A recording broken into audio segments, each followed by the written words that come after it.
असं म्हणतात की सूर्यासारखे जाताना सूर्यासारखे श्री हरिवंत गणेश आपण स्वागत करणार आहोत।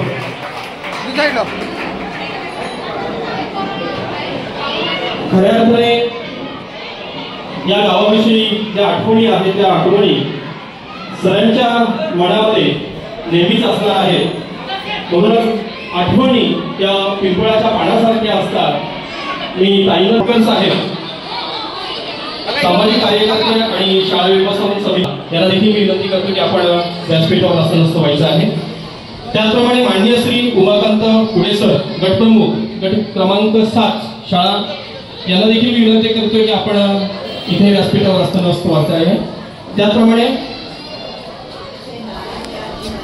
आपले प्रमुख पाहुण्या माननीय श्री शब्दम शेख मॅडम माजी गटप्रमुख यांना देखील मी विनंती करतो की आपण या व्यासपीठावर असताना व्हायचं आहे। त्याचप्रमाणे माननीय श्री बाबाजी पाटील साहेब स्थानिक नगरसेवक यांना देखील मी विनंती करतो की आपण या व्यासपीठावर असताना व्हायचं आहे। माननीय श्री राजेश मोरे साहेब आमदार कल्याण ग्रामीण विधानसभा यांना देखील मी विनंती करतो की आपण व्यासपीठावर असताना व्हायचं आहे।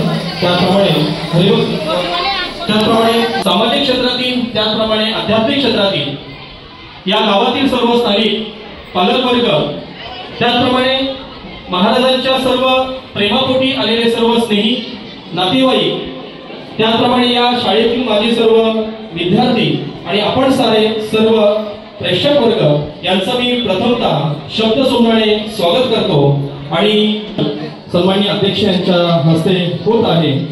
वक्रतुंड महाकाय सूर्यकोटी समप्रभ निर्विघ्न मुकुर्मे सर्व कार्य सुसर्वदा या देवी ज्ञानाचा दिवा आज या शाळेमध्ये प्रज्वलित होऊन पिन संस्थिता नमस्तस्ते नमस्तस्ते नमस्तस्ते नमो नमः। वक्रतुंड महाकाय असं या देवाचा एक वात तेजाची एक वात प्रकाशाची होताना आपल्याला दिसून येते। ब्रह्मानंदम परम सुखदम केवलम आमची प्रार्थना अनहेच आमचे मागणे हीच आमची प्रार्थना अनहेच आमचे मागणे मानसाने मानसाशी मानसा समवागणे हीच आमची प्रार्थना धर्म जात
आजच्या शिवमूर्ती गौरव सोहळ्यातील सत्कार मूर्ती माननीय श्री गणेश ठाकूर सर, आदर्श शिक्षक शाळा क्रमांक 87 चे मुख्याध्यापक हे आज 31 ऑगस्ट 2025 रोजी सेवानिवृत्त होत आहेत. त्यांचा मी थोडक्यात परिचय करून देत आहे.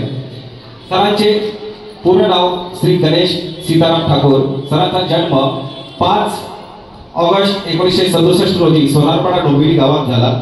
वडिलांचे नाव सीताराम ठाकूर व आईचे नाव चांगुणाबाई ठाकूर. सरांना 4 भाऊ आणि 2 बहिणी असा सरांचा प्रथम परिवार. सरांच्या पत्नीचे नाव संगीता ठाकूर. सरांना 2 मुले आहेत. सरांची मुलगी भावना ठाकूर BSc B.Ed डोंबिवली येथे शिक्षिका पदावर कार्यरत आहे. मुलगा चंदन ठाकूर कॉम्प्युटर इंजिनियर म्हणून पुणे येथे नोकरीस आहे. सुनबाई ज्ञानेश्वरी या सुद्धा इंजिनियर आहेत. सर्व उच्च शिक्षित असा परिवार सरांचा आहे. खूप छान असा परिवार सरांचा आहे. सरांचे 1ली ते 7वी पर्यंत शिक्षण जिल्हा परिषद शाळा सोनारपाडा येथे झालं. त्यानंतर 8वी ते 10वी पर्यंत शिक्षण सकाराम शेठ विद्यालय काटाई येथे त्यांनी पूर्ण केलं. त्यानंतर सरांनी तुर्भे नवी मुंबई येथे D.Ed कॉलेजला प्रवेश घेऊन D.Ed ची पदवी प्राप्त केली. D.Ed पूर्ण केल्यानंतर सरांनी चरुबाबा विद्यालय कोपर डोंबिवली येथे 1 वर्ष सेवा केली. तसेच संत सावळाराम बाबा विद्यालय ढोके श्री मलंग येथे सुद्धा सरांनी 1 वर्ष शिक्षक म्हणून काम केलेलं आहे.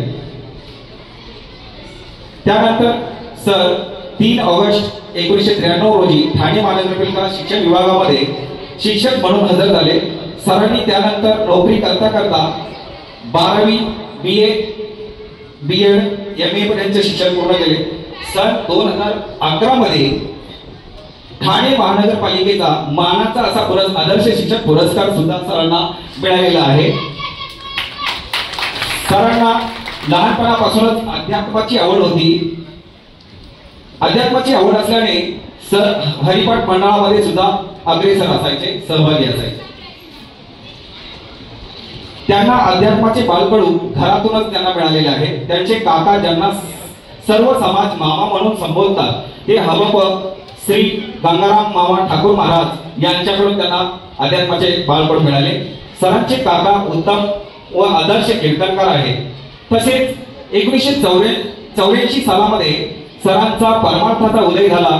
ते दातिवलीचे हबप श्री विष्णू महाराज मात्रे साहेब यांनी सरांची गुरुवर्य सावळाराम बाबांची भेट घडवून दिली. तुकाराम महाराज म्हणतात, भाग्याचा उदय ते हे जोडी संत पाय. या ओळीप्रमाणे सरांना सावळाराम बाबांच्या चरणाचा स्पर्श झाला आणि सावळाराम बाबांनी सरांचे संपूर्ण जीवनच बदलून टाकले. सरांना D.Ed ला सावळाराम बाबांनीच पाठवले. तसेच माननीय श्री सुभाष गोहिल साहेब हे शिक्षण मंडळाचे अध्यक्ष असताना गुरुवर्य सावळाराम बाबांच्या एका शब्दाने एका फोनने त्यांना नोकरीला लावले. अर्थातच काही वेळापूर्वी मी जे सांगितल्याप्रमाणे 3/8/1993 रोजी ते ठाणे महानगरपालिका सेवेमध्ये शिक्षक म्हणून रुजू झाले. त्याचप्रमाणे सावळाराम बाबांनी सरांना उत्तम प्रवचनकार व कीर्तनकार बनवले. सावळाराम बाबांचे शिष्य असलेले माननीय श्री ठाकूर सर कीर्तनकार व प्रवचन करताना कधीही त्यांनी पाकिट घेतलेले नाही. पाकिट दिलेलं जे मानधन आहे ते कधी फोडले नाही. कधी त्यांनी मानधनी मागून घेतले नाही. निस्वार्थपणे परमार्थ करतात ते, ही त्यांची महाराज म्हणून वेगळी ओळख आपल्याला सांगता येईल. तसेच सरांचे लग्न सुद्धा सावळाराम बाबा असताना त्यांचे सासरे वैकुंठवासी पांडुरंग शेठ पाटील गोळवली यांनी सावळाराम बाबांना विनंती केली की माझी मुलगी संगीता ही गणेशला द्यायला मी तयार आहे. म्हणजे बाबांनी सरांचे लग्न सुद्धा जमवून दिलेले आहे. सरांची सर्व जबाबदारी सावळाराम बाबांनी पार पाडली. म्हणूनच असे म्हणता येईल की श्री गुरु सारिखा असता पाठी राखा, श्री गुरु सारिखा असता पाठी राखा, इतरांचा लेखा कोण करी. म्हणजे थोडक्यात सरांच्या सर्व प्रगतीला श्री गुरुवर्य सावळाराम बाबांचा आशीर्वाद आहे. सरांची खाजगी शाळेतील 2 वर्ष सेवा, नंतर ठाणे मनपातील सरांची पहिली शाळा क्रमांक 13 खोपट येथे सरांनी 1 वर्ष काम केलेलं आहे शिक्षक म्हणून। त्यानंतर शाळा क्रमांक 89 खिडकाळी येथे सरांनी 10 वर्ष सेवा केलेली आहे। त्यानंतर त्यांची पुढे बदली झाली 85 खांडीपाडा, इथे सुद्धा त्यांनी 2 महिने सेवा केली। त्यानंतर पुढील शाळा म्हणजे ही आपली शाळा क्रमांक 87 वेताळपाडा, या शाळेमध्ये तब्बल सरांची सर्वात जास्त सेवा झालेली आहे, ती म्हणजे 23 वर्ष 8 महिने शिक्षक म्हणून सरांनी काम केलेलं आहे। आणि त्याबद्दल हा सोहळा आपण आपल्याला एवढा मोठा भव्य दिव्य सोहळा बघायला मिळत आहे। सरांची एकूण ठाणे महानगरपालिकेतील सेवा 32 वर्ष 27 दिवस व खाजगी शाळेतील 2 वर्ष अशी एकूण सरांची सर्व सेवा शिक्षक म्हणून 34 वर्ष 27 दिवस नोकरी केलेली आहे। 31 ऑगस्ट 2025 रोजी सर सेवानिवृत्त होत आहेत। सरांना मी एकच सांगेल की सर आपण आम्हाला शाळेचे प्रमुख म्हणून उत्तम असं मार्गदर्शन केलेलं आहे, सहकार्य केलेलं आहे। तुमचे मार्गदर्शन व सहकार्य सर यापुढेही आम्हाला मिळेल अशी अपेक्षा व्यक्त करतो। आपणास पुढील आयुष्यासाठी उत्तम आरोग्य लाभो अशी ईश्वरचरणी मी प्रार्थना करतो आणि माझे प्रस्ताव संपवतो। धन्यवाद सर। बाळाराम म्हात्रे साहेब यांना विनंती करतो की आपण कृषीचं रोपण स्नेहाचं तेजाचं असं रोपण आपण सर्व मान्यवरांना आपण देत आहोत। माजी अध्यक्ष त्याप्रमाणे स्वागत करत आहोत आणि नगरसेवक हे